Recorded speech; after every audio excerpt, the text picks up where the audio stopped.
ॐ श्रीराम राम रामेति रमे रामे मनोरमे सहस्रनाम तत्तुल्यं राम नाम वरानने।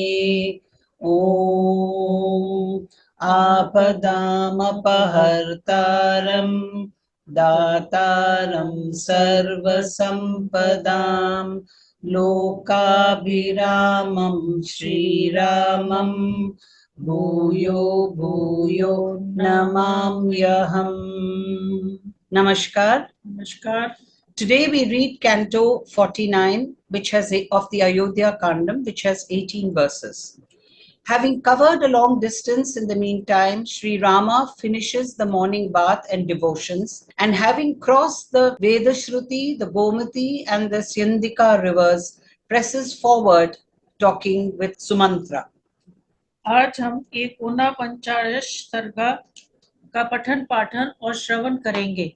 इसमें 18 श्लोक हैं। ग्रामवासियों की बातें सुनते हुए श्री राम का कौशल जनपद को लांघते हुए आगे जाना और वेदश्रुति, गोमती एवं स्यांदिका नदियों को पार करके सुमंत्र से कुछ कहना। रामो अपि रात्रिशेषेण तेन एव महदन्तरं जगाम पुरुष व्याघ्रः पितुः राज्ञम् अनुस्मरन्। उधर पुरुष सिंह श्री राम भी पिता की आज्ञा का बारंबार स्मरण करते हुए उस शेष रात्रि में ही बहुत दूर निकल गए। Revolving in his mind the command of his father, SriRama, to a tiger among men, covered a long distance in the course of the remaining hours of the night itself. Tata eva gacchatasya vyapayada rajini shiva upayasya tu shivam sandhyam vishaya antaya gahat. तरह चलते चलते उनकी वह कल्याणमयी रजनी भी व्यतीत हो गई। सवेरा होने पर मंगलमयी संध्या उपासना करके वह विभिन्न जनपदों को लांघते हुए चल दिए। Even as he drove along with the same alacrity, the delightful night passed. Having worshipped the blissful morning twilight, he passed beyond a number of territories. Gramana vikrishta simantatan pushpitani vanani cha pashyanti yayo shigram shayanair iva kayotamaihi. जिनकी सीमा के पास की भूमि जोत दी गई थी, उन ग्रामों तथा फूलों से सुशोभित वनों को देखते हुए वह उन उत्तम घोड़ों द्वारा शीघ्रतापूर्व आगे बढ़े जा रहे थे। तथापि सुंदर दृश्यों के देखने में तन्मय रहने के कारण उन्हें उस रथ की गति धीमी सी ही जान पड़ती थी। शृण्वन्न वाचो मनुष्याणां ग्राम संवासवासिनां राजानां दिग दशरथं कामस्य वशमास्थितम्। मार्ग में जो बड़े और छोटे गांव मिलते थे, उनमें निवास करने वाले मनुष्य की नामांकित बातें उनके कानों में पड़ रही थी। ओह, काम के वश में पड़े हुए राजा दशरथ को धिक्कार है। Seeing villages whose outskirts had been carefully tilled and woodlands laden with blossoms and led by excellent horses, he proceeded apace as though slowly engrossed as he was in enjoying the sights, hearing as under the words of those residing in the villages and hamlets close by, who said, "Woe unto King Dasharatha, who had fallen into the clutches of the conspicuous." Han risham sadhya kaikeya पाप अनुबंधनी तीक्षणा संबिन्न मर्यादा तीक्षण कर्माणि वर्तते। हाय हाय, पापशिला, पाप सख्त, क्रूर तथा धर्म मर्यादा का त्याग करने वाली केकई को तो दया छू भी नहीं गई है। वह क्रूर अब निष्ठुर कर्म में ही लगी रहती है। या पुत्रम इदर्शम राज्ञः प्रवासयति धार्मिकं वनवासे महाप्राज्ञं सानुक्रोशम जितेंद्रियम।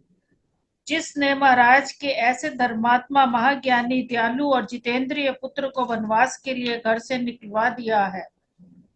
The cruel and sinful Kaikeyi, who is hot-tempered and of sinful design and has transgressed the bounds of propriety, is herself engaged at present in a cruel game, in that she has been instrumental in sending into exile in the forest such a pious, highly enlightened, compassionate, and self-controlled son of the emperor. कथम नाम महाभागा सीता जनक नंदिनी सदा सुखैश्वर्यता दुखा अन्य अनुभविष्यति. जानकी नंदन महाभागा सीता जो सदा सुखों में ही रत रहती थी, वह वनवास के दुख कैसे भोग सकेगी? How will the highly blessed Sita, daughter of King Janaka, who is ever given to comforts, actually suffer hardships? Aho Dasharate Raja Nihisneha Swasutam Prati Prajanam Andham Ramam Paritakyum Ihe Chati. ओह, क्या राजा दशरथ अपने पुत्र के प्रति इतने स्नेहहीन हो गए जो प्रजाओं के प्रति कोई अपराध न करने वाले श्री रामचंद्र जी का यहाँ परित्याग कर देना चाहते हैं.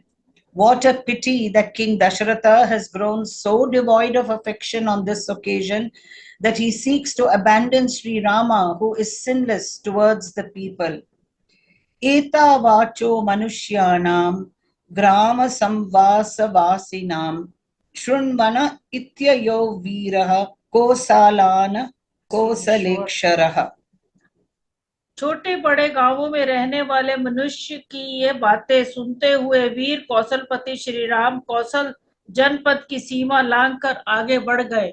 Hearing these remarks of men residing in the adjoining villages and hamlets, the heroic prince of Koshala, Sri Rama, passed beyond the limits of Koshala.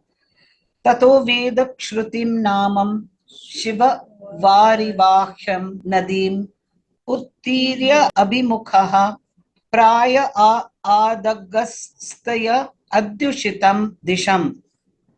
तदंतर शीतल एवं सुखद जल बहाने वाले वेद श्रुति नामक नदी को पार करके श्री रामचंद्र जी अगस्त्य सेवित दक्षिण दिशा की ओर बढ़ गए. Having crossed the river named Vedasruti, which carries auspicious waters, he then passed forward facing the south, the quarter occupied by sage Agastya. Gatva tu sachiram kalam tatah sheetam vaham nadim Gomatim Goyutan Upam Tarat Sagaram Gamam. दीर्घ काल तक चलकर उन्होंने समुद्र गामिनी गोमती नदी को पार किया, जो शीतल जल का स्रोत बहाती थी. उसके कच्छार में बहुत सी गौएं विचरती थी. Journeying for his part in that direction for a pretty long time, he next crossed the near river Gomati, which carried cool waters and heads towards the sea through the medium of the holy Ganga, and whose banks are adorned with cows. Gomatim cha apyatikramya ragavah shigra gaihairyaha mayura hamsa abhirutam tattaram syandikam nadim. शीघ्रगामी घोड़े द्वारा गोमती नदी को लांघ करके श्री रघुनाथ जी ने मोरों और हंसों के कलरवों से व्याप्त स्यंदिका नामक नदी को भी पार कर लिया. Having reached the other bank of the Gomati too, Sri Rama, a scion of Raghu, crossed with the help of swift-going horses the river Syandika as well, made resonant by peacocks and swans. Sa mahi manuna rajya datam ikshava pura svitam rashtravritam ramo vaidehim anvadarshayat. वहां जाकर श्री राम ने धन धान्य से संपन्न और अनेक अवान्तर जनपदों से घिरी हुई भूमिका सीता को दर्शन कराया, जिससे पूर्व काल में राजा मनु ने इक्ष्वाकुल को दिया था. The said Sri Rama now showed to Sita, princess of the Videhi kingdom, the prosperous land of Koshala, the southern boundary of which was defined by the Sandyaka, which was given of yore by Manu, the king of kings, to his eldest son Ikshavaku, and which was bound on all sides by other adjoining territories. सूत इत्येव च अबभाष्य सारथिं तमभीक्षणशः हंसम् अतस्वरः श्रीमान उवाच पुरुषोत्तमः। पुरुषोत्तम श्री राम ने सूत कहकर सारथी को बारंबार संबोधित किया और मत मत हंस के समान मधुर स्वर में इस प्रकार कहा। कदा अहम पुनरागम्य सर्यैवाह पुष्पिते वने मृगायां पर्यटिष्यामि मात्रा पित्रा च संगतः। सूत मैं कब पुनः लौटकर माता पिता से मिलूंगा और सरयू के पार्श्वती पुष्पित वन में मृगयों के लिए भ्रमण करूंगा।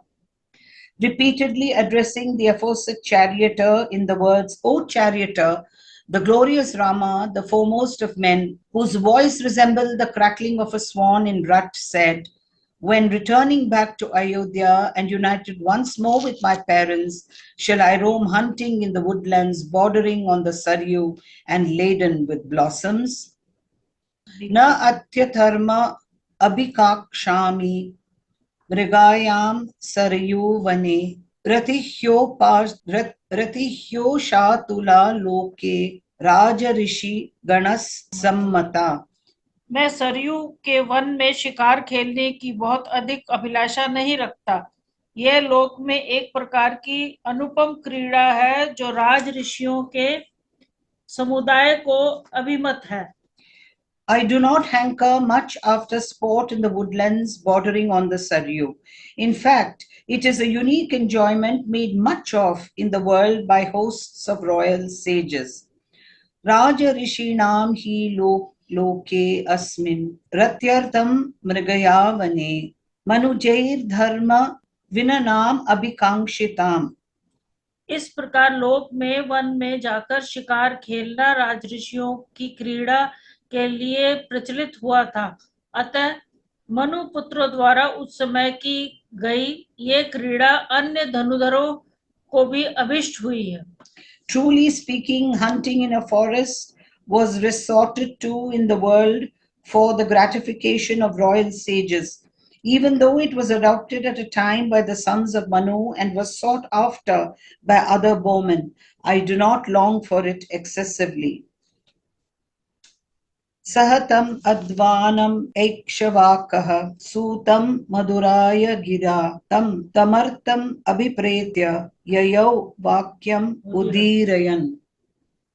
ईश्वर कुंदन श्री रामचंद्र जी विभिन्न विषयों को लेकर सूत से मधुर वाणी में उपयुक्त बातें कहते हुए उस मार्ग पर बढ़ते चले गए। Conversing thus with the charioteer on various topics in sweet words, the said SriRama, a scion of the Ikshavaku, advanced along that route. Ityarshe Srimad Narayani Valmikiye Adi Kavya Ayodhya Kande Ekon Panchashah Sargah. इस प्रकार श्री वाल्मीकि निर्मित आश्री रामायण आदि काव्य के अयोध्या कांड में 49वां सर्ग पूरा हुआ। Thus ends Canto 49 in the Ayodhya Kanda of the glorious Ramayana of Valmiki, the work of a rishi and the oldest epic. Om Shri Rama Rama Rameti Rame Rame Manorame Sahasranama Tattulyam Rama Nama Varanane. Om Apadamapahartaram Dataram Sarvasampadam Lokabhiramam Shri Ramam Bhuyo Bhuyo Namamyaham. Dhanyabad. धन्यवाद।